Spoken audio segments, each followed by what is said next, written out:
आज सुबह से लेके शाम तक राज्यसभा में और लोकसभा में लगातार कांग्रेस पार्टी और सारे विपक्ष के सांसदों ने ईडी, आईटी और सीबीआई की तानाशाही को लेके काफ़ी अपनी बात रखी, ये लोग भी उठ के वहाँ पे बात किए। उसके बाद बहुत सारा सुबह से लेके अभी तक खासकर राज्यसभा में बहुत सारे हंगामा हुआ। उसको लेकर कांग्रेस का यहाँ पे एक डेलीगेशन है जो आपके सामने अपनी बात रखेगा। हमारे वरिष्ठ नेता, हमारे सीनियर लीडर दिग्विजय सिंह साहब अपनी बात रखेंगे। धन्यवाद नाथ भाई। लोकतंत्र के इतिहास में ये कभी नहीं हुआ कि विपक्ष के नेता को जब संसद चल रही हो तब इन्फोर्समेंट डायरेक्टरेट या इन्वेस्टिगेशन एजेंसी पार्लियामेंट के टाइमिंग में उनको बयान देने के लिए बुलाया जाए। लोकतंत्र के इतिहास में ऐसा कोई उदाहरण नजर नहीं आता। अगर लीडर ऑफ ऑपोजिशन मल्लिकार्जुन खड़गे जी को अगर बुलाना ही था तो 11 बजे के पहले बुला लेते या 5 बजे के बाद बुला लेते। जिस दिन नेशनल हेराल्ड पे इन्वेस्टिगेशन एजेंसी गई, रात के 9:30 बजे तक खड़गे जी मौजूद थे। फिर आज पार्लियामेंट के में चर्चा हो रही है, क्वेश्चन आवर चल रहा है, उसके पहले 0 आवर था जिसके अंदर काफ़ी महत्वपूर्ण मुद्दे उठाना था। तब इन्फोर्समेंट डायरेक्टरेट उनको बयान देने के लिए बुलवा रहा है।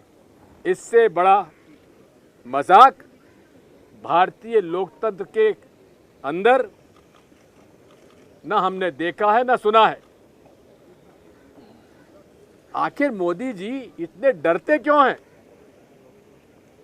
अरे महंगाई बढ़ी है।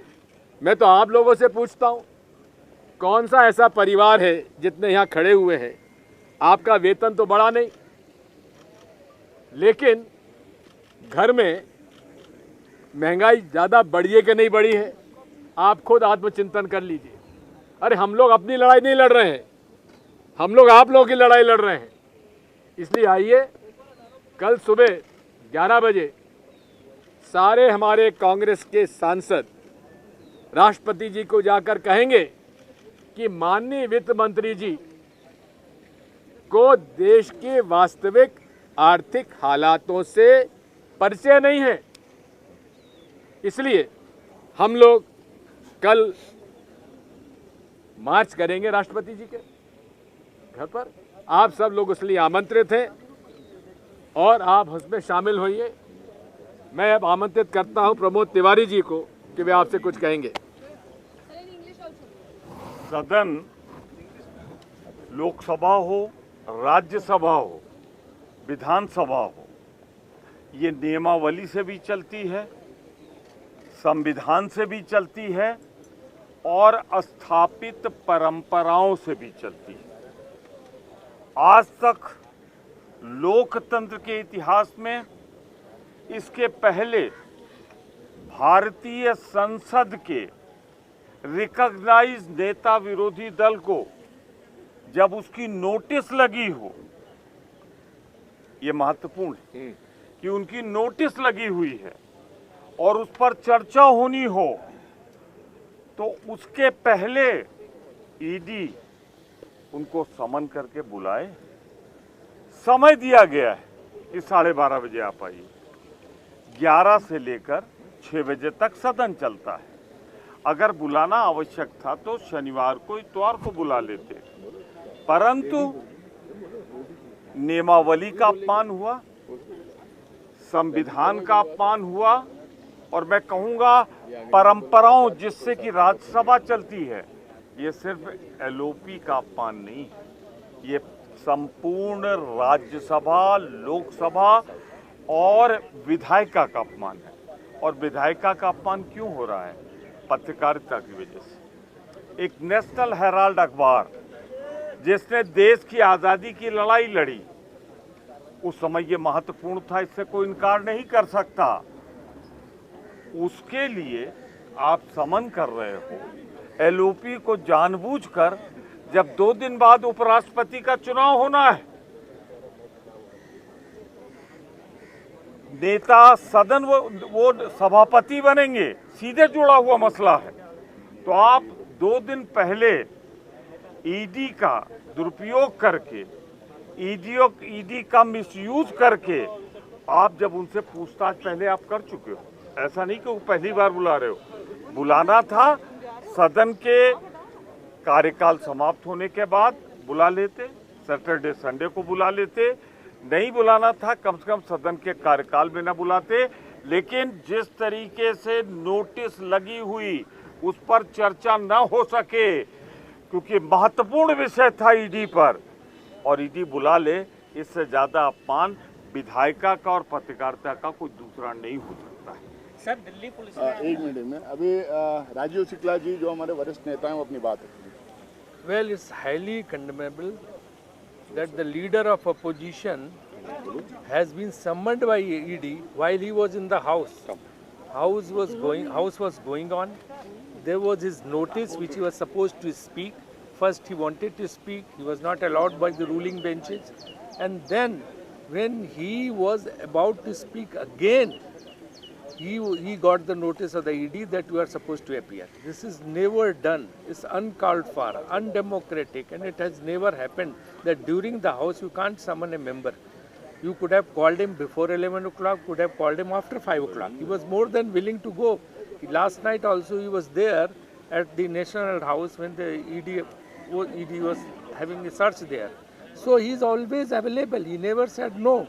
Then why he was called when Parliament was in session, when the House was going on? I think this should be condemned in strong possible words. And everybody, I mean in a democratic process, everybody should realize that these kind of things should never happen. Thank you. Thanks a lot. Sir, Ranjita Ranjan ji है, राज्यसभा में राज्यसभा की सदस्य है और AICC की spokes person भी है, वो अपनी बात रखेंगे। देखिए, आज जो सदन में हुआ और जिस तरह की कार्रवाई हुई, हम उसकी भर्त्सना करते हैं। खड़गे साहब सिर्फ सदन के मेंबर नहीं हैं, वो एलओपी हैं, विपक्ष के नेता हैं, और जिस तरह उनको चलते सत्र में, चलते सदन में 12:30 बजे समन मिलता है ईडी का, इसकी हम भर्त्सना करते हैं। और लोकतंत्र में ये आज से पहले कभी नहीं हुआ। जिस मंशा से, जिस रंजिश से इस तरह की कार्रवाई की जा रही है, ये सरेआम दिखाता है कि आप विपक्ष के मुंह को बंद कराना चाहते हैं।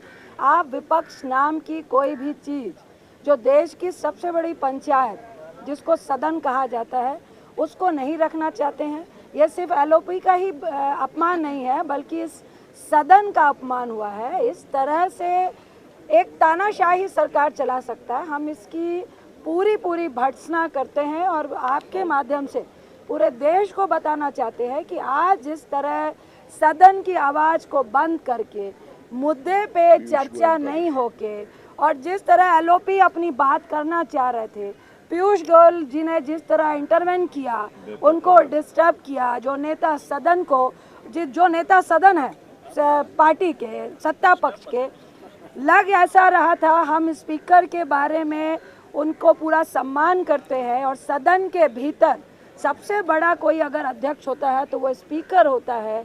लेकिन जब से भाजपा आई है, स्पीकर से भी ऊपर जिसका मर्जी होता है, उनके मंत्री होते हैं, नेता सदन होते हैं, उनको इंटरवेन करके बोलते हैं। तो विपक्ष की क्या हैसियत रह जाती है इस सदन में, वो आज देखने को मिला। हम इसकी भरपूर भर्त्सना करते हैं, और आगे ये कब तक चलता रहेगा, ये बहुत बड़ा क्वेश्चन मार्क है कि सदन चलेगा कि नहीं, क्योंकि एक बहुत बड़ा षड्यंत्र हो रहा है आम आवाम को महंगाई से, बेरोजगारी से, आर्थिक मंदी से, अग्निपथ जैसे मेजर इशू से ध्यान को डाइवर्ट करने के लिए इस तरह की कार्रवाई हो रही है, जिसकी हम भर्त्सना करते हैं। Our another young MP from Kerala, JB Mathur, would also like to speak.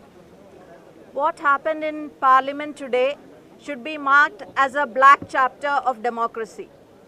There should be grace in democracy, there should be respect in democracy, but it's very unfortunate that leader of opposition was sent summons by ED while the House proceedings was on, when he was supposed to raise matters that of utmost importance to the country at large and to the people of this country. But Congress party wants to make it very clear that they can threaten us, they can issue ED notice, summons, but we will not withdraw from our responsibility to raise the voice of the people of this country on issues that matters. So tomorrow, the MPs, so as well the party office bearers will definitely protest against this price rise, which is the most important issue the people of country is facing. Thank you. Any questions to Tiwari ji ने? इसने आपको इजाजत नहीं दी है तो आप किस तरह से प्रदर्शन को करेंगे और कहां से शुरुआत करेंगे? अभी हमने अनुमति मांगी नहीं तो इजाजत मना कहाँ हुई? और फिर भारत के संसद के सदस्य अगर अपने संविधान के कस्टोडियन राष्ट्रपति से मिलने जाना चाहें और 80 की सदस्य की संख्या में, तो हमें पूरी आशा है शांतिपूर्वक हमको वहां जाने दिया जाएगा। जो कुछ यहाँ हो रहा है, हम जब समन होते हैं, सदन जब बुलाया जाता है तो प्रेसिडेंट ही तो समन करती है हमें। उन्होंने समन किया है और जब उन्होंने समन किया उस हाउस की जो स्थिति है, हमें प्रेसिडेंट को बताने का पूरा अधिकार है। इसलिए ये कहना कि उन्होंने मना किया है अभी गलत होगा। अभी हमने अप्लाई नहीं किया, हम अप्लाई करेंगे और जिसके बुलाने पर हम आए हैं, अगर वहाँ प्रेसिडेंट के बुलाने पर हम आए हैं और अगर वहाँ कुछ ऐसा हो रहा है जो असंवैधानिक है तो हमें अपनी बात कहने का मौका मिलेगा, हमें पूरा विश्वास है। और कोई?